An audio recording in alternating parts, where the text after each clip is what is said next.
Hey Brian, All right, I'm ready to go. How are you doing today? I'm always the same, Brian. I haven't changed in 25 years. Is the same great? How would you say it is? Well, basically, there's no sense of somebody being here. Hmm. I disappeared 25 years ago, and Vishrant never came back. Mm, So my mind doesn't talk to itself, so it's just peace, peace, peace, and bliss. beautiful. It's beautiful. Thank you for being willing to set up the exchange for us to talk. Um, I have found that things have started happening in my life pretty beautifully to take me to whatever the next step is in my understanding and realization. And on Sunday morning, I was on Instagram and one of your reels popped up, and the only way I can describe it is immediately I was like, yes, this is truth. And I found that I've become really sensitive to looking for truth and looking for correctness, and truth is the right word for it. And I started watching all of your content and just kept having the same thought of like, I need to manifest a way to talk to him and see if I can get some counsel or help or guidance on putting pieces of the puzzle together. And I specifically resonated with your story a lot because I'm in a life situation where I've found a hard time finding guidance and mentorship, and everybody around me, I just don't, what's the right way to say it? Everybody around me is so stuck in trying to like earn and gain and earn and gain.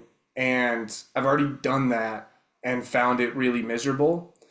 But because that's where everybody around me is at, I've had a hard time just like figuring out what's next and what to do. So I'd love if I could maybe just give you some context on where I'm at, and then I have a few specific questions, but I'm open to just any thoughts that you have that come up, just sharing them as they come up, if that's okay. Yeah, I'll see what I can do with you. Perfect. I believe you're a salesman, or you have been a salesman. Yeah, I started my first company when I was 20 years old. I was actually a Mormon missionary for 2 years in Eastern Canada, knocking on doors, Right. and it did That's really brave. well. That's pretty brave stuff. It was. It honestly, it was less brave and more just fear of getting socially exiled than anything. And so All it was right. more running away from not wanting to lose my tribe than it was acting out of courage. I understand. You're driven by fear. Yep. Because you're involved in a kind of a cult. Yeah, not anymore, but growing up for sure. And it was very scary, the idea of losing the cult, losing the tribe. Yeah, yeah, I understand. Yeah. That's a very So, old fear. That's a primal fear. big time. Yeah, Mm. big time. And so I did that, came home from that when I was 20 and started my first company. It was a marketing agency and found success very, very quickly. Um, Started making six figures at age 20, and then got married at 20 years old, divorced at 23, with her cheating on me with her boss, which was a whole crazy experience. But the success train never really slowed down for me. And by the time I'm 27 now, by the time I was 25, I was making six figures a month in distributions from everything I had going on. And my major low point was, it was almost a year ago exactly now, where I was sitting in a second house that I had bought with three cars and all the watches and a new perfect girlfriend. And I had a six pack, and I had just gotten my monthly distribution, and it was like 148,000. And my girlfriend, who's now my wife at the time, was like, "Why do you look so sad?" And I actually just started bawling because everything felt purposeless in that moment. And it was Yeah. like everything that I was expecting to happen on the other side of doing and having all the things didn't. And it was really soul crushing. And Yeah. it's really soul crushing. That led to me starting to self medicate with alcohol and marijuana. And I just started kind of day walking for a few months. And I could do that for a while because I had gotten so good at business that I really didn't need to be that attentive in order to keep making money. And I just got in this bad cycle of like, let me take enough uppers to like do the 2 hours of work that I need to do for the day, and then let me start taking as many downers as I can to stop feeling depressed, and just repeating that cycle. Um, and then about 9 months ago, I got introduced to who's now a really close family friend who led me through a psilocybin ceremony and had one of the most profound experiences of my life, and realized how encapsulated in fear and anxiety I was at the time, and how much I was running away from, and how it all centered back to not feeling worthy and not feeling good enough and trying to prove my way into love and trying to prove my way into being worthy of being loved. And that moment has taken me down a path for the last 9 months of a lot of study and a lot of trying to understand and a lot of letting go and a lot of trying to piece things back together. And Can I ask, so, can I ask you a question? yeah, When you did the psilocybin, did you find yourself as the universe at any stage? yes, I was watching myself enshrouded in darkness, but I wasn't with my body when I was watching myself. Okay, there's one step further than that. It's when you realize you are the darkness as a total. That's not a bad step though. That's pretty high up there. I called it walking around the abyss. You're looking at the abyss, the emptiness, the darkness. Then suddenly you find you are the abyss, which is a step further. But you're on the right track. You're actually seeing the truth. And once you see the truth of what we truly are, normal life becomes a little bit hard because it seems pointless. There doesn't seem to be a meaning in it. And this is what I hear you describing to me. Your story to me so far has very much reflected my own story because I've had the similar experiences. Like you, I was super successful at a very young age, and I retired when I was 28. And man, the only people I could hang out with were drug dealers who could keep up with my finances or old men, you know? 100%. Because old men are smart enough to maintain a conversation and young people are too Yep, asleep. yep. And so yeah, it's a weird place to be in. And like you, I got married at 21. I was divorced at 22 because my wife went off and slept with a musician one night. So your story is resonating a bit with me. You know, there's a bit of a connection there just in the story. You're obviously a salesman because you have the gift of the gab. You know how to talk. You probably know how to present a closing argument, which you may have even been taught by the church. For sure. I mean, Thank the you. ultimate close was a baptism for me. So, Mm. And so the step forward is to work out how to get back to that space where you know yourself as everything, or at least you know yourself as the darkness. Because a lot of people are frightened of the darkness, but the truth is, what we are is the totality of the universe. And when you look at it, it's darkness or emptiness. But when you're experiencing yourself as it, you're not looking at it, you are every point in the universe. And so, as I'm talking to you right now, I'm aware of you, but I'm also aware of every point in the universe being myself right now, not from a concept, but from my direct experience in this moment. This is a continual satori that's been going now for 25 years. And this is where you're headed if you want. It's absolute freedom. I'm not attached to anything. I can't be. That's not possible. I'm absolutely free. Mm-hmm. This is what spirituality is really about, finding this space as self continuously. It's commonly called enlightenment. Mm-hmm. You got a leg up through psilocybin. You got a glimpse. But the glimpse is actually an invitation to do the work. It's an invitation to come home. Mm-hmm.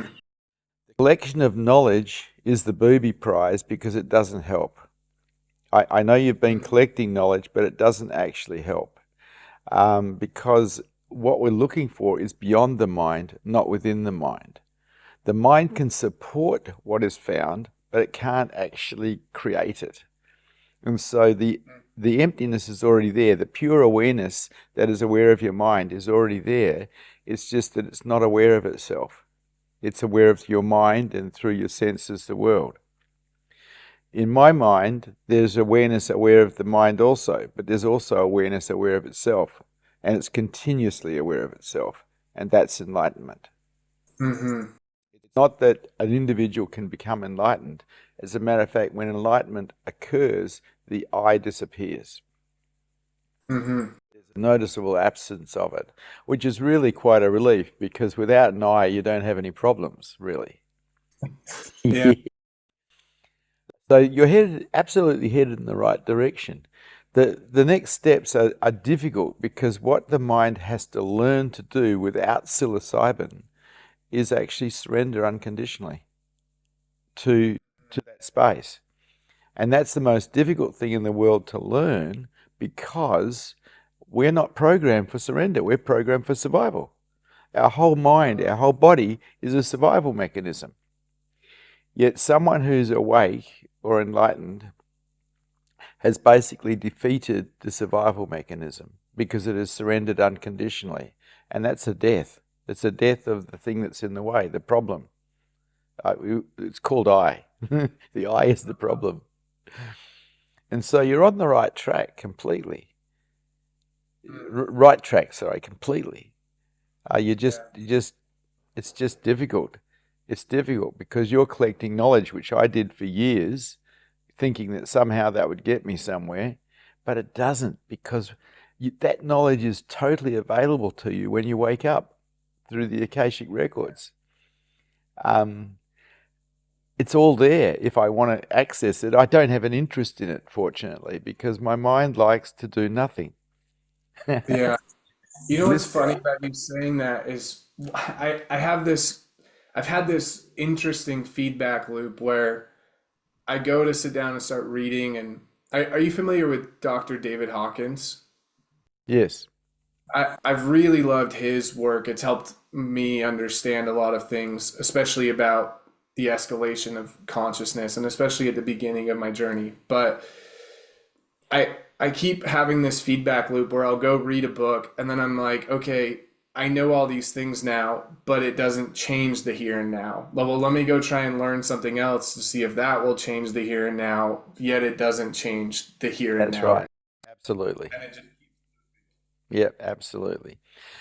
This might blow you away, but the definition of enlightenment is knowing yourself as everything continuously, but not from an I perspective. Now, that is God. To know yourself as every particle in the universe, you're knowing yourself as God, because that definition of God is every particle in the universe. mm-hmm. That's blasphemy, and a couple of 100 years ago, it would have got burnt by the Christian church for saying that. While people danced around celebrating, but but that's the experience, and the reason that's not that common in the West is because of Christianity. Anyone who started to find themselves, as you started to find yourselves and started to talk about it, would probably get persecuted, possibly executed. And so in the West, for the last 2,000 years, Christianity has kept awakening, if you like, out of the question. Mm-hmm. Because I So can't control an awakened person. yeah, so So we had to look towards, I had to look towards the east, India actually, to look for where people actually talked about the experiences I was having. Mm-hmm. Because it's just unknown in the West. Psychology doesn't recognize it. Mind you, psychology doesn't even recognize energy. So, I see psychology as in the dark ages still. Yeah.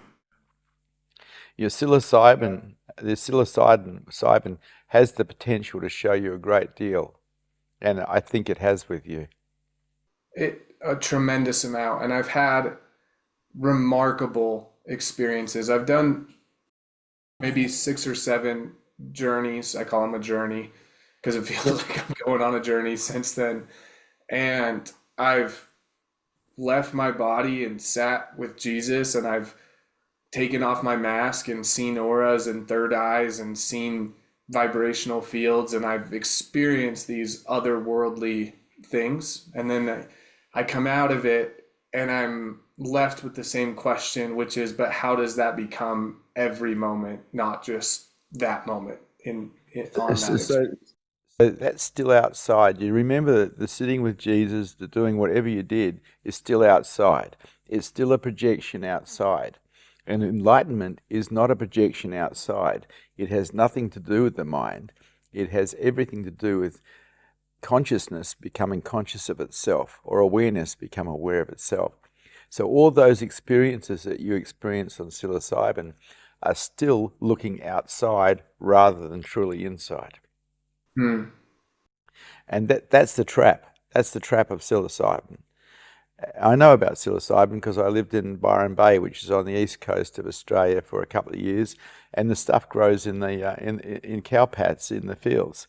And so I used to have a Sunday session, well, long time ago now, but it's still a trap because it is not about what is aware. It's still about an experience, the experience of sitting with Jesus, for instance, say. It's still about an experience. What's aware of that experience? Because that's when that's aware of the experience becomes aware of itself, that's enlightenment or satori. Mm-hmm. I I get glimpses of that also when I meditate intentionally. And there's times when I'm meditating where I feel like I could just sit there forever. And Hmm. I basically do sit there until my timer on my phone goes off because I have something to attend to. But I get moments where I actually yearn for time to stop, and I feel a sense of like hope that the timer just won't go off so that I can just stay sitting there. Yeah. You also have, I know the dog's going off, I can hear it. Oh, good. She's a attentive galley. Yeah, that's okay. I have 3 dogs. I love dogs, man. Hmm. You also have a very strong mind, and that can be a blessing, but it can also be a problem. Hmm. Because when you take psilocybin, the drug knocks your mind out to some degree. It's a bit like a death drug, like ayahuasca. And you get to see all sorts of stuff, but it's because the mind has been forced out of its defense systems. Now, to go further without drugs or medicine, whatever you want to call it, you actually need to learn unconditional surrender. So you surrender all those defense systems and you can find the same spaces. The only thing that stopped you from experiencing those things before was defense systems, things that you developed when you were a baby all the way through. And so I realized this because I'd taken ecstasy and I felt this amazing love for everything and everyone. And I tried to work out, well, how did that happen? Uh-huh. And it was really simple. All my defense systems were taken down by the drug temporarily. Yeah. It was a total knockout of my defense systems. And so I worked out that if I take all my defense systems down, I can start to experience that again. Now, I did. And I experience love all the time, pretty much. But because I have no defense systems and I walk through the world vulnerably, people don't know it. I have just nothing. Everything blows through me. absolutely nothing. Mhm. But I consciously did that because, like you, I had a strong mind and I used my mind to take down every defense system I had inside myself so I could start finding these beautiful spaces again without, Mhm. without drugs, well, without ecstasy, without psilocybin. I think where I find myself getting stuck often is the question of like, but what do I do with all of my affairs? Like, what do I do with my family, with my house, with money, with my wife? Like, do I need to remain consciously involved in all of my affairs? Oh, you probably do. Otherwise, it'll get, you're probably managing it really well, and without you, it'd probably fall apart. And so you probably do. I still run a Buddhist society here in Perth, West Australia, but I run it from a different space. My acumen is not as good as it was when I was a businessman. Like you, I came to that point where I realized this is pointless. I was super wealthy, living in a penthouse in a very, very rich area, driving a Rolls Royce, had all the boats, had everything, the women, you name it, same as your story. And I realized, Yeah. I've been bullshitted. I've been conned into believing this is what it is, and Yeah. I was wrong.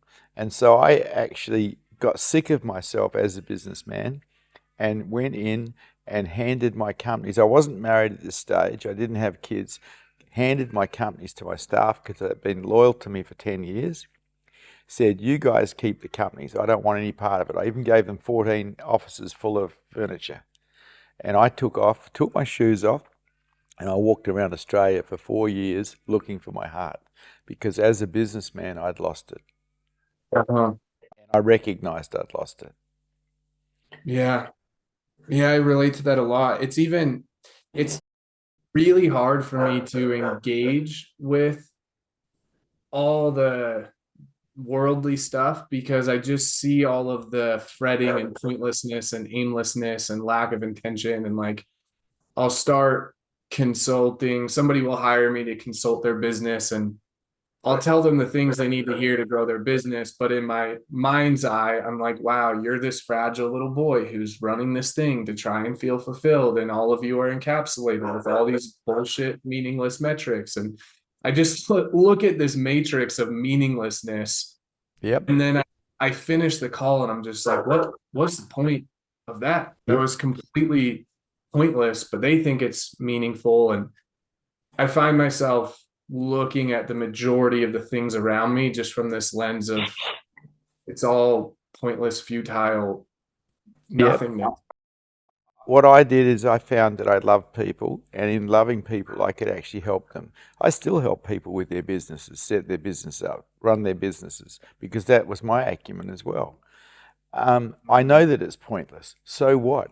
I love these people. I want to help them. Mm-hmm. It's the way of the heart.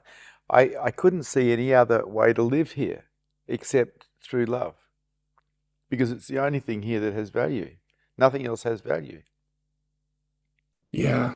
I if it's interesting, I've explored this thought track with myself multiple times of like if my family that I love and care for and who needs me for their growth disappeared, and if my wife, who I love with my whole heart, disappeared, the only answer that I could see being left is like I'm just gonna go sit until my spirits leaves. Like and it's not like a dark thought at all, but it's like, well, if I'm not gonna love these people that I love, I'm not gonna go engage pointlessly with the world either. And it's a weird place to sit with that Yep. thought. See, I never left my family. Once I came back from the walk around Australia, I got together with a woman and we had a couple of kids. And I stayed with her for 20 years. And awakening occurred while I was with her. So I didn't abandon her because I found myself as truth either. Because as a man, I honored my commitments. Mm-hmm. I think one of the reasons that awakening actually occurred for me was I had a very mature mind because I had been involved in taking care of people my whole life as a businessman. And my mind was quite mature. And because it was mature, it supported what was found. if you know what I mean. Yeah. And this is a lot of what I have to teach nowadays to people, because a lot of people who come here looking for spiritual advice, they're just so immature. They just haven't been taught how to be adults, you know? And so I find that I'm teaching adults how to be men and women, you know, Uh, because it is a mature mind that will support what's found.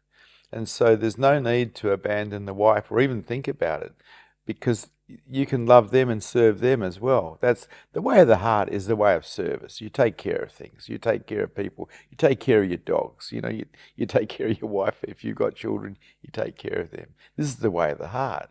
And this is the beauty way. And maybe you got a bit of this when you're in the church. hmm Yeah. And maybe when you're in the church also, you had some devotion to Jesus. Yeah. Yeah, well, that devotion is the way of the heart also, that devotion. I had that too because I was a Catholic schoolboy and I boarded. I loved Jesus, you know, until I saw through the church, which I did. They're hypocrites. Anyway, I got into the devotional side of it when I was very young, but I lost all of that when I became a businessman, because I became a warmonger. You know, to me, business was war. hmm I read The Art of War something like 20 times before I went into business by Sun Tzu. Yeah. The Art of War, Robert Greene, Laws of Human Nature. I Yeah. was very deep on like, I will understand how to control and manipulate human beings for my own Yes. gain. Yes, yes, yeah, you got it. Same. Yeah. Yeah. And then when it all seemed pointless, what to do? hmm What to do? Like you, I actually ended up speaking to someone who was into higher consciousness, who was into spirituality, and it just changed my whole direction of life, because I could see that there was another way to live here.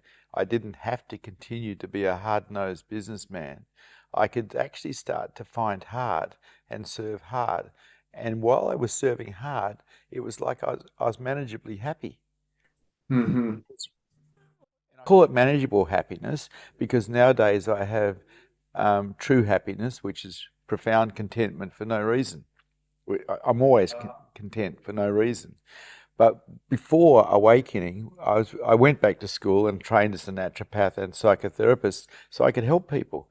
And when I helped people, I felt so good inside myself because it was my heart that was involved. It was my love affair with humanity. And that's what changed my whole life, because when you remove all the obstacles that are in the way of you experiencing heart or love, you're actually preparing your mind for enlightenment. Uh-huh. I didn't know that, but that's what happened. I started a coaching community on the back of this year because I didn't want to do traditional business anymore, and I was kind of resolute that I was just going to only make money by serving people. And that was my new rule, is that money would only come on the back of service. Yep. And it is so deeply intrinsically rewarding to for me to watch men sit with themselves for the first time in their Yep. entire life and to Yep. Yep. feel for Yep. the first time in their entire life. You're on the right track. This is it. You're definitely going down the path of the heart, man. Wonderful. Yay. Um, do you have any counsel for me on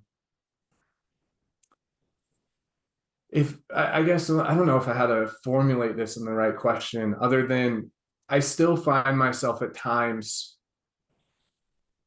reaching for productivity and reaching for like, but what's the right thing to do? And like, I'll give you an example. Yesterday on Sunday afternoon, I had spent like all morning just being happy, watching your content and then calling friends and texting people I love and going on walks. And then at about 3 o'clock in the afternoon, I had a tinge of like, you need to go be productive, you need to go produce, you need to go do.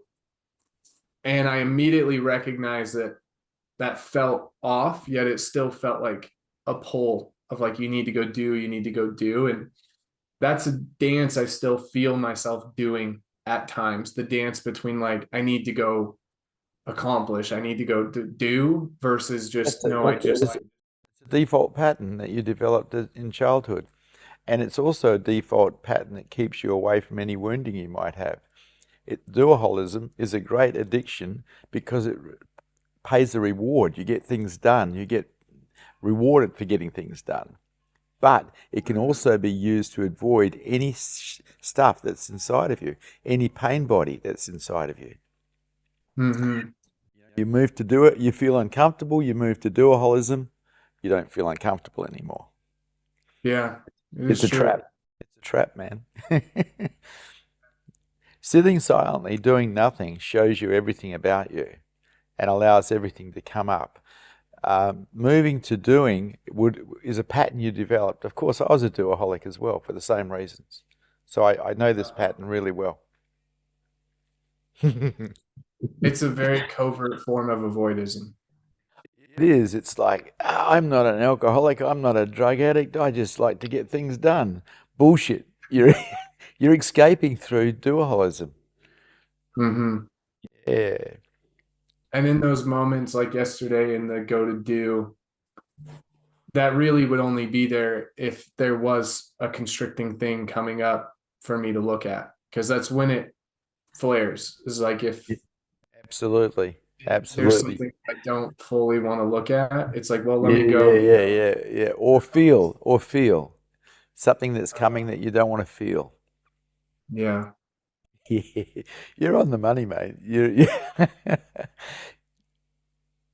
Like you, I went and got expert advice because I had the money to. I traveled the world following the experts, basically. And they showed me a great deal about myself. And that was wonderful because there's two ways to see yourself. One is developing a silent witness that watches the mind all the time. And the other is getting friends and people who don't like you to tell you what they can see about you. Yeah. Even if even if only 10% of it's correct, you're interested in the 10%. The 90% that might be wrong, you don't care about. It's the 10% because until we can see our minds completely, we can't actually let it all go. Uh-huh. Uh-huh.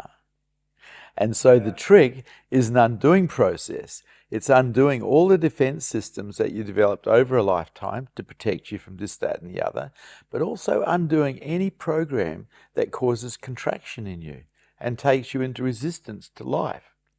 Because resistance to life is suffering. Mm-hmm. And those programs are all illusion anyway. They're not truth. They are, but they're there and they need to be undone. And every one of those programs will have a belief system attached to it that keeps you prisoner. All belief systems are prisons. Mm. Because inherently, if it's something that's believed, it's not just knowingness of truth. That's true too, but if you believe something and it's challenged and the expectation on it's not met, you're likely to go into contraction. The moment you go into contraction, you are creating suffering for you because you're in resistance to life. It makes you vulnerable to perceiving attack. Well, perceiving attack's okay. You're doing this to yourself though. Mm-hmm. You have an expectation that things should be a certain way, they don't go that way. You go into resistance. You hurt yourself because you're the one supplying the resistance. Uh-huh. Yeah, that makes sense. Yeah. If you took enough psilocybin, you'd see all this by yourself, okay? Hmm. Yeah. You create the belief and then you also create the punishment and the harm. Well, look at the church you were involved in. It was full of belief systems to basically control you. But when those belief systems got challenged and you still believed them, you'd go into resistance to protect them. Uh-huh. You'd go into suffering yourself to protect them. Yeah. Yeah. And I don't do that.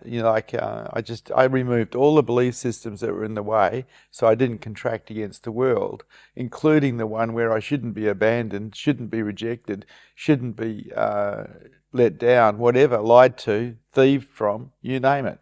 Because I'm not interested in living in the world creating suffering for myself by contracting constantly. I accept that the world is the way it is. Uh-huh. And this is the key to happiness, acceptance of life as it is. Yeah. And then having peace in self to be able to engage with the world as it is rather than feeling the need to manipulate or control. We can't have peace while you're trying to manipulate and control. Mm-hmm. You can't. You can only have peace when your mind is relaxed. And while it's trying to control everything, you can't have peace. Uh-huh. It's a relaxed mind that creates beauty, not an uptight mind. Mm-hmm. Yeah. I've experienced that. Yep. Reason relationships are so beautiful because a woman's does a great job at relaxing the mind. Yeah, but also women are there to be worshipped. Basically, when we actually really take care of a woman, when we really worship them, we're doing ourselves such a favor because love arises, and love is the most beautiful thing we can experience. Mm-hmm. Yeah. Yeah.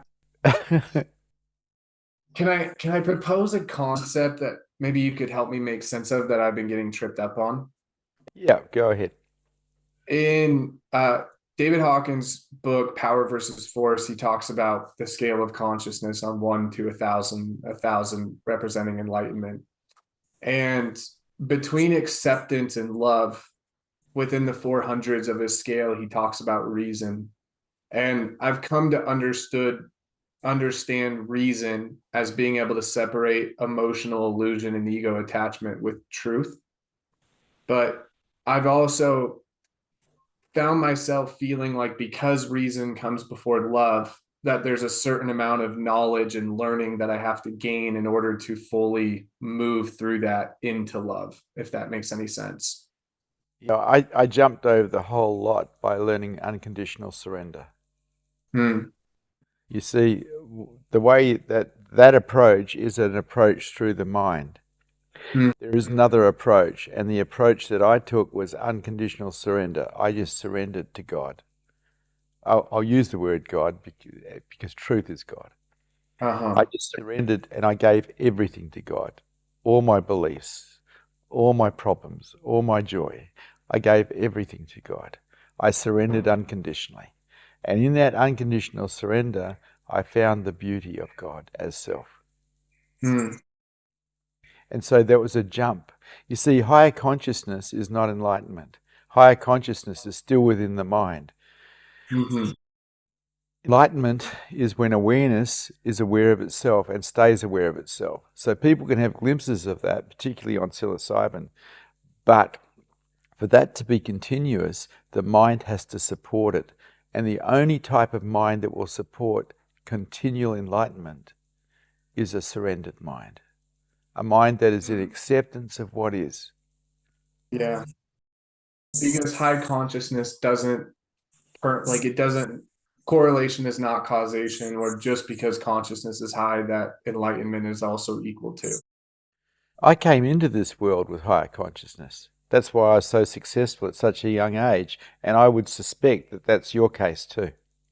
Yeah, I was questioning things by the time I had the worst GPA imaginable because by the time I was 8, I could see that the whole school system was pointless. And so I just disengaged entirely.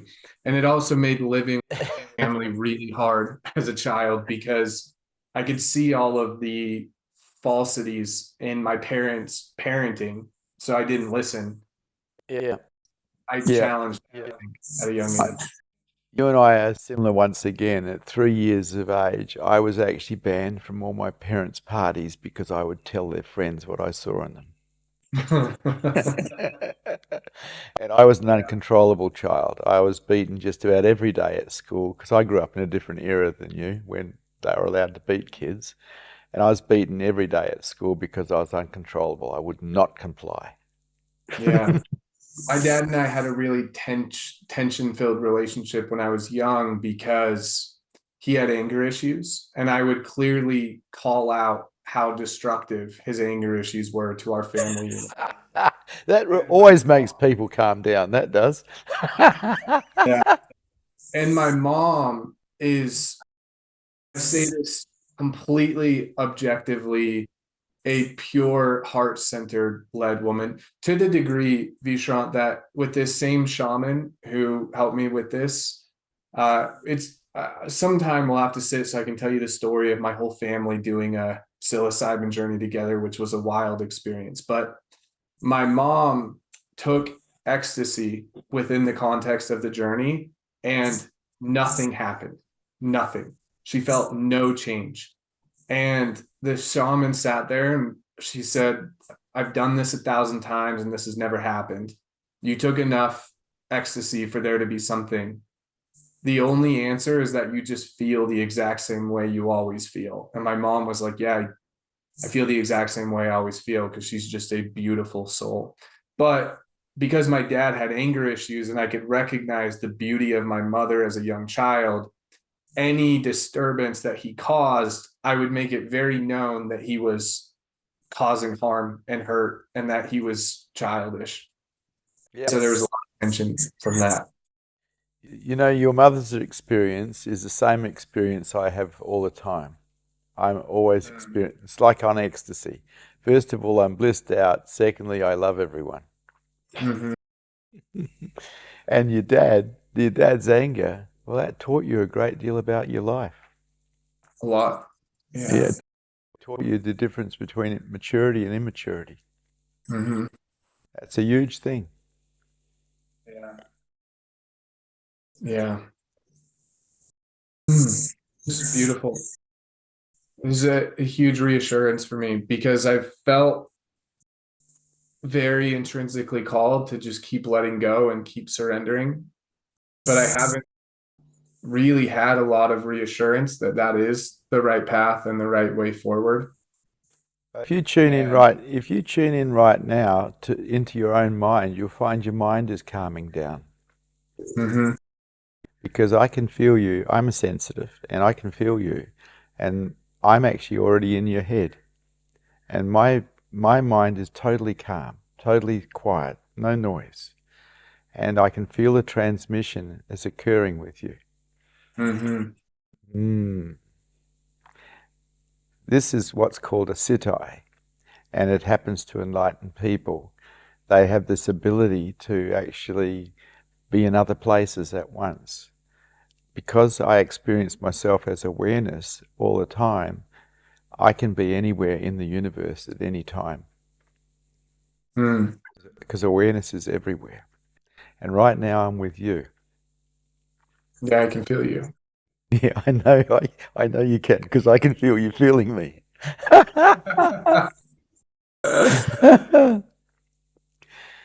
Now, this is a mystery to me how this works, but it does. This is why people come to see me on the internet on when I hold what's called satsang, which basically means association with truth. It's a Sanskrit word that means association with truth. And people come to see me because they can feel the transmission, which I first felt while sitting in front of my spiritual teacher, Bhagwan Sri Rajneesh. He blew my mind. And I went, what the hell is this? You know, I've never experienced this before. Yeah. Mm, mm. Can I ask you one more question? Something I've been grappling. Go ahead. Go ahead. Because money was such a big part of my life in my 20s, I'm curious how to think about money moving forward. And not because I feel pretty far away from the fact that nothing that I could ever buy would change anything about my internal world. I have a pretty deep understanding and knowingness of that. And my wife and I want to have as many kids as the universe will give us, and I want to live a big, beautiful, free life with them. And money's required to some degree to do those things. how do I think about making money and how that fits in and putting energy into that? And to be super transparent, like if I could manifest anything, I would work for 2 hours a day and make however much money I ever need for whatever I need at the time. And then I would just go be in life. Yeah. But it's been an interesting thing for me to think about how to think about money within Yeah. this whole context.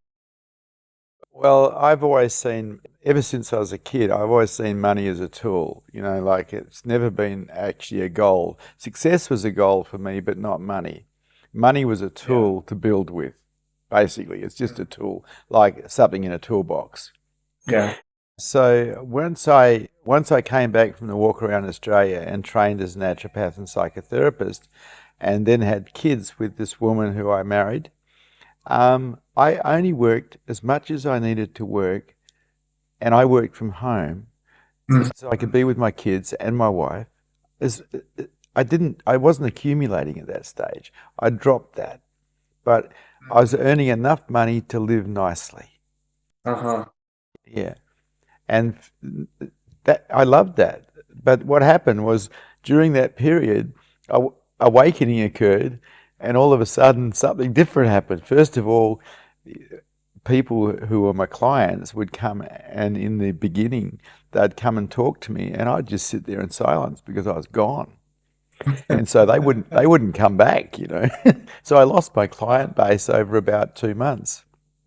Mm. But what happened was people started wanting to come, like you've come today, for this, and now this is quite big. It's worldwide. Mhm. And so this is my love affair with humanity, is to teach the truth, to Uh-huh. basically talk the truth. This is my love affair. My love affair with you is to tell you the truth. Mhm. And the truth is a rare commodity in the world, unfortunately. The world is made up of bullshit. Uh-huh. We've all been programmed badly. You were programmed for success, so was I. But the problem with that is ambition is, we admire ambition. Ambition is not admirable. You're just talking about someone who's more discontent than everyone else. Yeah. You know, The most ambitious people are usually the most fucked up people, in my experience. oh, you're calling me fucked up, mate. True. It's true. It's true. It's true. I would agree. Yeah. I was super successful because I was a war machine. And it Uh-huh. wasn't until I found heart that I believe I truly began to live. Is is there a spiritual aspect and a consciousness aspect to making money in almost a ridiculously easy way? And the reason I ask is not because I'm looking for that, but as I've stripped away the ego of needing to make money in a vanity impressive way and running a big business and what all that means, and I've isolated it down to just money without all the other narratives and attachments, I started day trading my capital.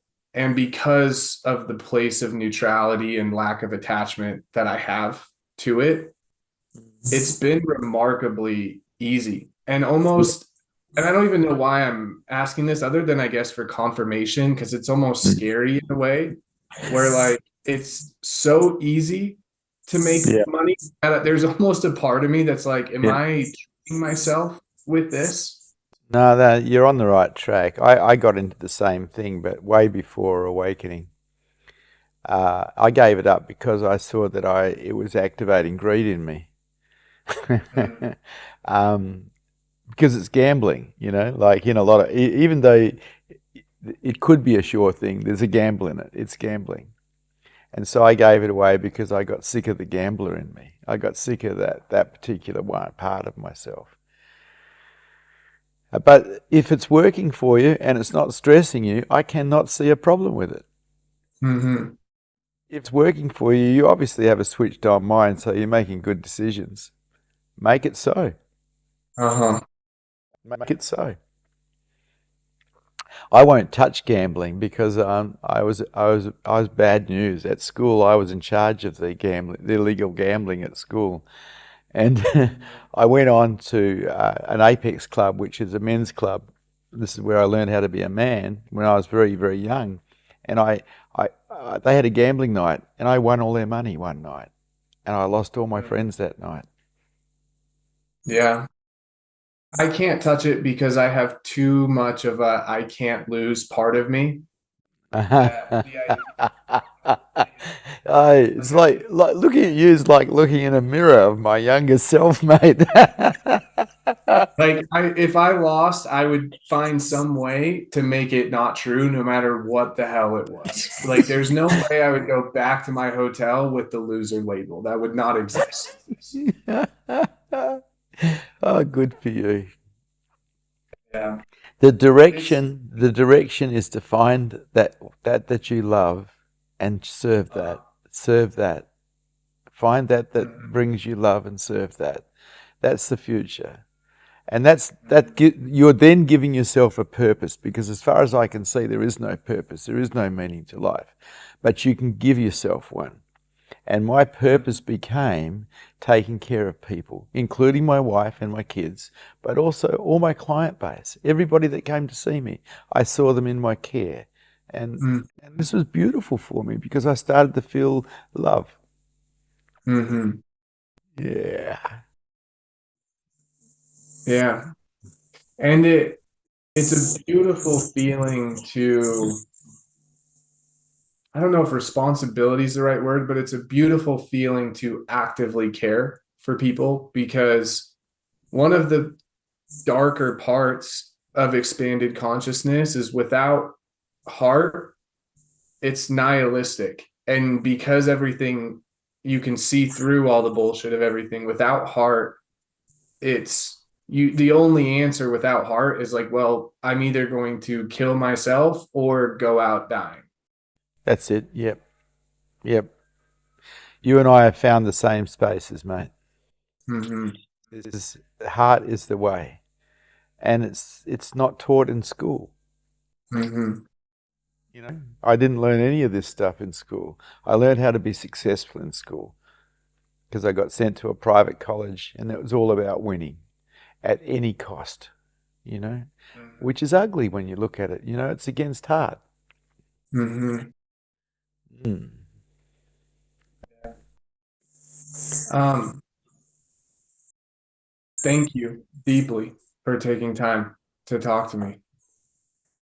It's been my pleasure. Thank you very much for coming on and asking the questions you've asked. Yeah.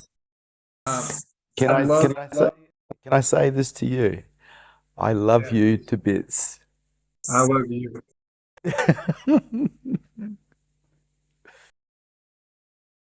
I have an intuitive sense that this is the start of us having a relationship in one way or another.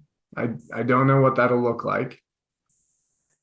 You can always come to my meetings. I hold 7 of them a week. I'll be there. Yeah, well, you talk to Tosh because you've already met Tosh. He manages all of that. I sit in a couch, drink cups of coffee, and and talk to people, mate.